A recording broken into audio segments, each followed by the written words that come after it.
Good morning, everyone.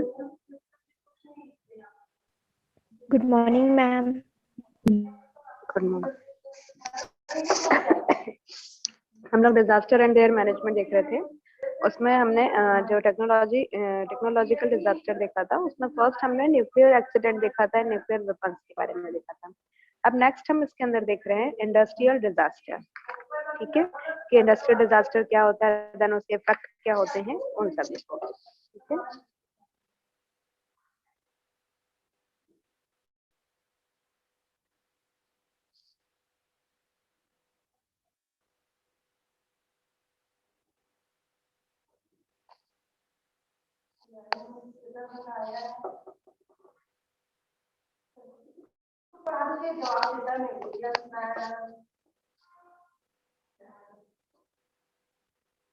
देखिए industrial disaster क्या होता है।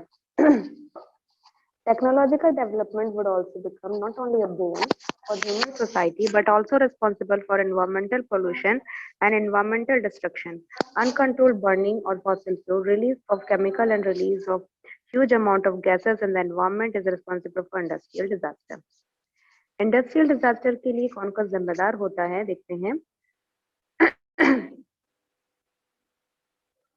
देखिए यहाँ पर बताया गया है कि टेक्नोलॉजिकल डेवलपमेंट जो है वो मतलब ह्यूमन सोसाइटी के लिए है तो बहुत अच्छा, लेकिन ह्यूमन सोसाइटी ही क्या कर रही है, उसको एनवायरनमेंट को डिस्ट्रक्शन करने का काम भी वही करती है। मतलब वो हमारे लिए बहुत है तो बहुत अच्छी, लेकिन यही जो टेक्नोलॉजी है वो क्या करती है, जितना भी एनवायरमेंटल पोल्यूशन है उसके लिए, उसको खराब करने के लिए भी जिम्मेदार है। Uncontrolled burning of fossil fuel, मतलब बिना नियंत्रण के जो भी फॉसिल फ्यूल है उनको जलाना। उसके बाद release of chemical and release of huge amount of gases. हम सभी जानते हैं केमिकल्स को मतलब बाहर निकालना, और जो गैसेस हैं उनका भी कोई अमाउंट नहीं है, उसमें जरूरत से ज्यादा अमाउंट में जो गैसेस है उनको रिलीज करना। तो ये सभी जितने भी इंडस्ट्री मतलब जितने भी एनवायरमेंट को पहुंचा मतलब खराब करने वाले जो भी रिस्पॉन्सिबल प्रोडक्ट होते हैं, इन्हीं सबको हम क्या बोलते हैं, industrial disaster.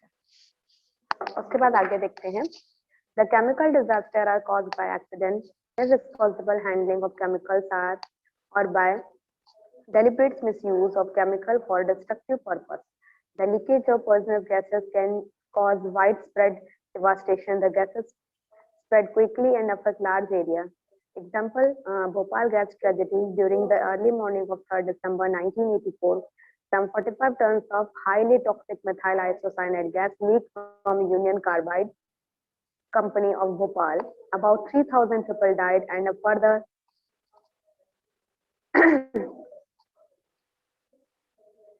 2 lakhs suffered from disastrous effect of massive gas poisoning.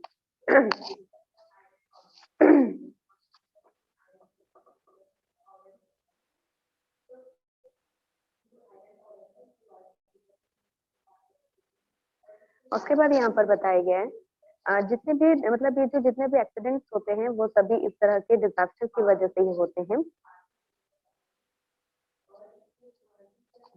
उसके बाद बताया गया इनरिस्पॉन्सिबल हैंडलिंग ऑफ केमिकल्स और deliberate misuse of chemical for destructive purpose. मतलब बिना किसी मतलब के और ऐसी मतलब गैर जिम्मेदाराना तौर से क्या करते हैं, जो केमिकल्स का यूज करते हैं, ठीक है, जानबूझकर हम क्या करते हैं, ऐसे केमिकल्स का यूज करते हैं जो कि ज्यादातर खराब करने का काम करती है। उसके बाद बताया गया है, जैसे यहाँ पर बताया गया कि जो बहुत ही पॉइजनस गैस थी जो कि भोपाल गैस त्रासदी में ये हुआ था, तो ये मतलब सुबह मॉर्निंग की बात है। मॉर्निंग में ये गैस जो है बहुत तेजी से फैल रही थी। ये 3 दिसंबर 1984 की बात है। सुबह भोपाल की जो यूनियन कार्बाइड कंपनी है, लगभग 45 टन जो बहुत ही पॉइजनस मिथाइल आइसोसाइनेट गैस है, उसका अचानक से गैस लीकेज हुआ, जिसमें 3000 लोग जो है वो लगभग मारे गए और 2 लाख से ज्यादा लोग जो है इस गैस की वजह से जो है वो सफर कर रहे थे, मतलब इससे उनको मतलब इफेक्ट हुआ था। उसके बाद बताया गया इफेक्ट ऑफ इंडस्ट्रियल डिजास्टर, कि इंडस्ट्रियल डिजास्टर का क्या इफेक्ट होता है। Uncontrolled burning of fossil fuel release large amount of different types of gases reacting with sunlight and produce photochemical smoke. After photochemical reaction, it causes burning of eyes and respiration disorder. मतलब जितने भी fossil fuel हैं उनको uncontrol तरीके से जलाने से क्या हो रहा है, बहुत सारी गैसेस निकलती है। और जैसे ही सन जो है वो इनके साथ क्या करता है, रिएक्शन कर लेता है, तो फोटोकेमिकल प्रोसेस के बाद जो फोटोकेमिकल स्मोक जो होते हैं उनसे आंखों में जलन होती है, सांस लेने वाली जितनी भी प्रॉब्लम्स रहती हैं वो सभी होती हैं। Many industrial process produce soda ash like alkalic substance. It alters the composition and its pH, which would be very harmful for biotic community. उसके बाद बताया गया है कि बहुत सी इंडस्ट्रियल प्रोसेस होती है जहां पर जो अल्काइलिक सब्सटेंस होता है जिसको हम बोलते हैं सोडा एश, ठीक है। तो ये सब भी क्या करती है, सोडा एश जो है वो बनाती है। और इससे क्या होता है कि जो स्ट्रक्चर है, जो कंपोजिशन है पीएच का, वो क्या होता है, बदल जाता है। जो बायोटिक कम्युनिटी होती है उसके लिए बहुत ज्यादा हार्मफुल होती है। उसके बाद आपको बताया गया है chlorofluorocarbon CFC used in refrigeration in the preparation of perfume spray, saving spray, painkiller spray would become responsible for the depletion of ozone gas layer of the atmosphere, due to which UV rays reach the earth's surface and causing temperatures. उसके बाद हम सभी जानते हैं chlorofluorocarbon का जो use है वो परफ्यूम में यूज होता है, रेफ्रिजरेशन में यूज होता है, स्प्रे, सेविंग स्प्रे में, उसके बाद पेन किलर वगैरह में, सभी में यूज होता है, जो कि ओजोन लेयर जो होती है उसको डिप्रेशन का काम करती है, ठीक है। और उसके साथ जो डिप्रेशन का काम ओजोन लेयर में करने के साथ साथ क्या करती है, यूवी रेज जो है जिसकी वजह से अर्थ सरफेस पर आती है, और अर्थ सरफेस पर आने की वजह से स्किन डिजीज जैसी बीमारियां हो जाती है। इतना सभी को क्लियर हुआ? Yes, ma'am. Okay, now next topic हम देखते हैं एसिड रेन क्या होता है।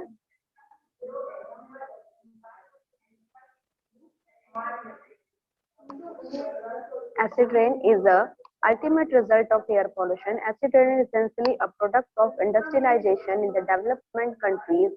Robert Angus Smith in Manchester is discovered acid rain is 1852. In 1984, ARIC is established in this country. Atmosphere is containing many gases. Apart from this, many gases are mixing due to source of human beings.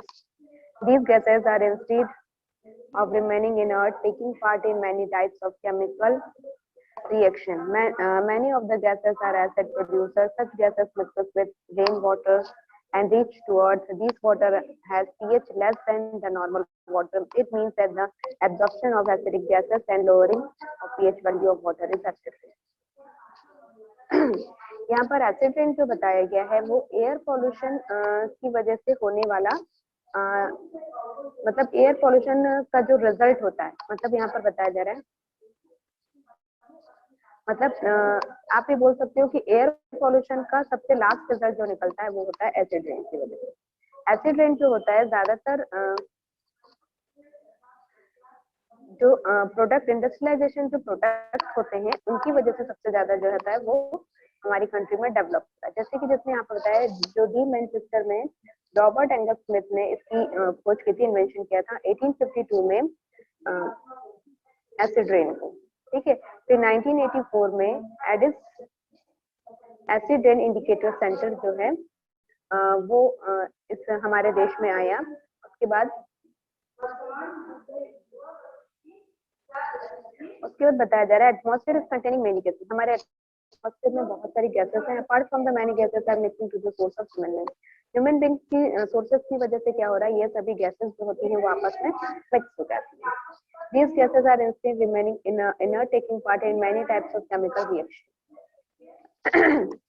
जब ये gases आपस में मिल जाती है तो बहुत सी gases जो होती हैं वो इस तरह से मतलब एसिड से बनने पर इस तरह से रिएक्ट करती हैं, अलग अलग मतलब आप बोल सकते हैं बहुत सारे केमिकल से ये रिएक्शन कर सकती है। Many of the gases are acid producer, such gas mixing with rain water. जब ये बहुत सी एसिड मतलब गैसेस जो है वो भी एसिड गैसेस में कन्वर्ट हो जाती हैं, और जब रेन वाटर होता है मतलब जब बारिश होती है तो बारिश के पानी के साथ ये जो गैसेस होती हैं ये क्या करती हैं, उनके साथ रिएक्शन कर लेती हैं। तो जो पानी का पीएच वैल्यू जो होता है, जो ड्रिंक वाटर का होना चाहिए, उससे उसका पीएच वैल्यू क्या हो जाता है, कम हो जाता है। ठीक है।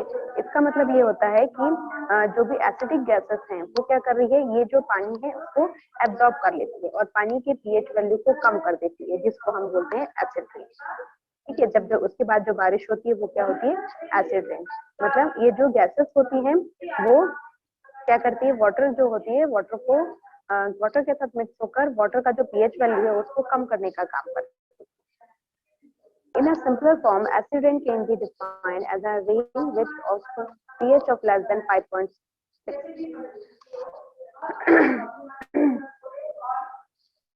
मतलब यहाँ पर बताया गया है बारिश का पानी का जो पीएच वैल्यू होता है जब वो 5.6 से कम हो जाता है तो उस वर्षा को हम एसिड रेन कहते हैं।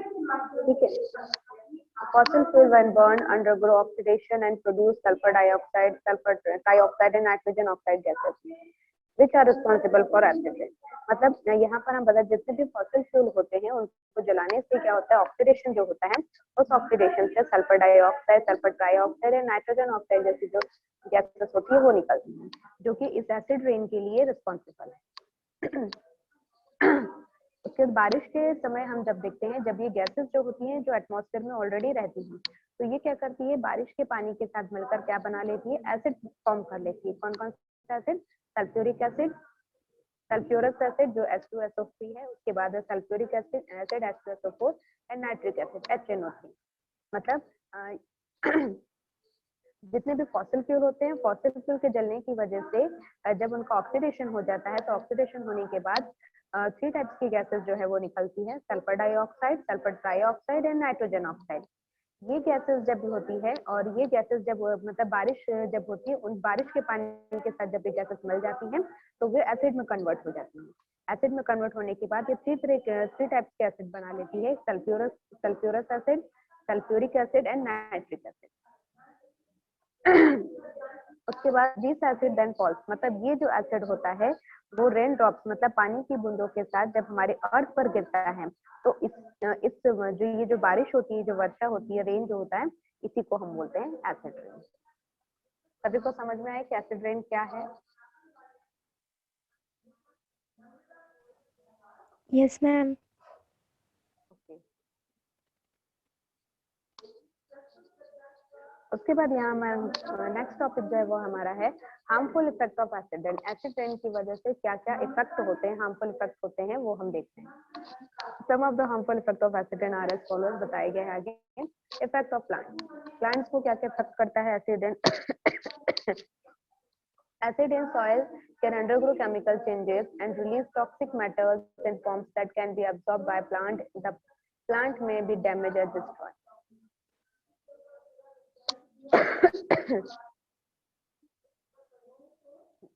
देखो, जब भी एसिड रेन जब होता है तो जो वाटर होता है वो कहाँ आता है, अर्थ पर आता है। अर्थ पर आने पर जो मिट्टी होती है वो इन एसिड को क्या करती है, अपने अंदर एब्जॉर्ब कर लेती है। एब्जॉर्ब कर लेती है तो यही जो पानी होता है ये पेड़ों तक ऊपर तक जब जाता है तो ये क्या करता है, पौधों को खराब करने का, डैमेज और डिस्ट्रॉय करने का काम करता है। Acid rain also cause deficiency of nutrients of soil making in less fertile. और ये जो एसिड रेन है वो क्या करता है, जो सॉइल की न्यूट्रिशन है, उसके जो पोषक तत्व है उसकी भी कमी करता है। और जो उसके मतलब जो अर्थ का जो सॉइल है उसके फर्टाइल को भी क्या करता है, ये कम कर देता है। Degradation of plant communities by acid rain can include damage to leaves, loss of productivity and sometimes loss of sensitive plants. उसके बाद ये बता रहा है कि जितने भी मतलब यहाँ पर बता, degradation of plant communities bye acid rain can include damage of leaf. ये क्या करता है, जितनी भी पत्तियां होती हैं, मतलब एसिड रेन की वजह से पत्तियों जो लीव्स होती है उनको भी नुकसान पहुंचता है, और वो जितना भी उनकी प्रोडक्टिविटी होती है वो भी क्या होने लगती है, मतलब लॉस होने लगती है। उसके बाद जो प्लांट जो सेंसिटिव प्लांट होते हैं उनमें क्या होता है, उनमें भी ये क्या करना है, मतलब उनका भी फर्टिलिटी का जो आगे जो बढ़ा सकते हैं अपने काम को, उसको भी क्या करती है, ये कम करने का काम कर देती है। सेंसिटिव प्लांट्स में भी क्या करती है, लॉस कर देती है। उसके बाद बताया गया है symbiotic bacteria activities can get reduced due to acid rain. Thus acid rain is engaged in destroying the fertility of the soil.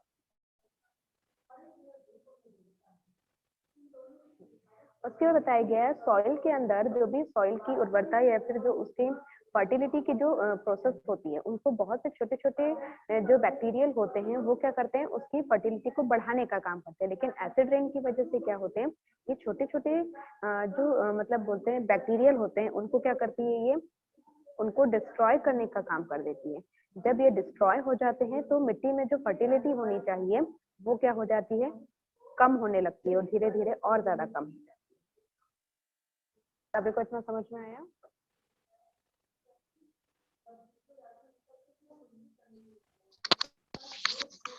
Yes, ma'am. उसके बाद effect of human health, human health पर वो क्या इफेक्ट करती है, ठीक है, human पर देखते हैं हम। उसके बाद irritation in eyes and skin reduce visibility, मतलब ये बता रही है कि हमारे आईज में और स्किन में क्या होता है, ये जलन का काम करती है और हमको जो देखने की जो प्रॉब्लम्स है वो भी होने लगती है। उसके बाद disorder of in respiration system such as pulmonary emphysema and bronchitis, it's sometimes led to lung cancer. उसके बाद बताया गया है कि ये क्या करती है, हमें जो रेस्पिरेटरी सिस्टम है, सांस लेने में जो प्रॉब्लम होती है उसमें भी ये क्या करती है, ब्रोंकाइटिस वगैरह भी करती है और कभी कभी इसमें लंग कैंसर के होने का भी कारण बन सकती है। Acidification can play have with nervous system, respiratory system and digestive system by making the person an easy prey to neurological disease. इसके बाद बताया गया है इस एसिड रेन की वजह से क्या होता है कि जो नर्वस सिस्टम होता है, रेस्पिरेटरी सिस्टम होता है और डाइजेस्टिव सिस्टम होता है, इसमें क्या करते हैं, मतलब इजीली इंसान जो होता है वो न्यूरोलॉजिकल डिजीज से क्या करता है, वो डिजीज इनको होने लगती है। उसके बताया गया इफेक्ट ऑफ एनिमल्स में, acid rain creates complex problem and their impact are for racing a significant reduce in fish population accumulated by decrease in the variety of species in food chain has been observed. The accumulated of acid in water has resulted 15,000 fishes left in the Sweden and about 100 fish left in USA. उसके बाद बताया गया है कि animals में किस तरह से इफेक्ट करता है, मतलब एसिड रेन की वजह से पानी के अंदर जितने भी जो भी एनिमल्स रहते हैं उनमें भी ये प्रॉब्लम करने लगता है। उसके बाद यहाँ पर बताया गया है कि इस तरह के जो एसिड रेन की वजह से जो फिश की वैरायटी होती है, मतलब फिश की जो स्पीसीज है वो क्या हो रही है, धीरे धीरे कम होने लग गई है। और ऐसा देखा जा रहा है कि जैसे पानी, जो इस तरह का जो पानी होता है जब वो इकट्ठा होने लगता है, तो इसमें देखा गया है स्वीडन में लगभग 15,000 जो फिशेस है, जो जितने भी लेग्स हैं, और यूए में देखा जाए तो लगभग 100 झीलें ऐसी हैं जहाँ पर मछलियां है ही नहीं, फिशेस है ही नहीं।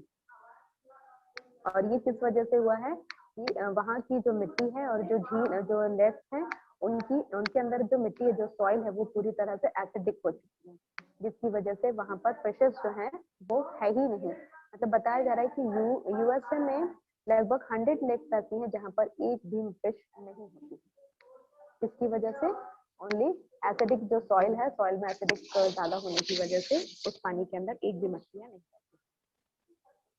ठीक है, इतना सभी को समझ में आया?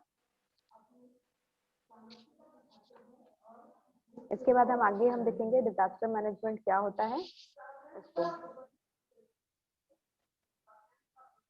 ठीक है, आज के लिए इतना ही, नेक्स्ट हम आगे देखते हैं, अगले दिन देखेंगे। ओके,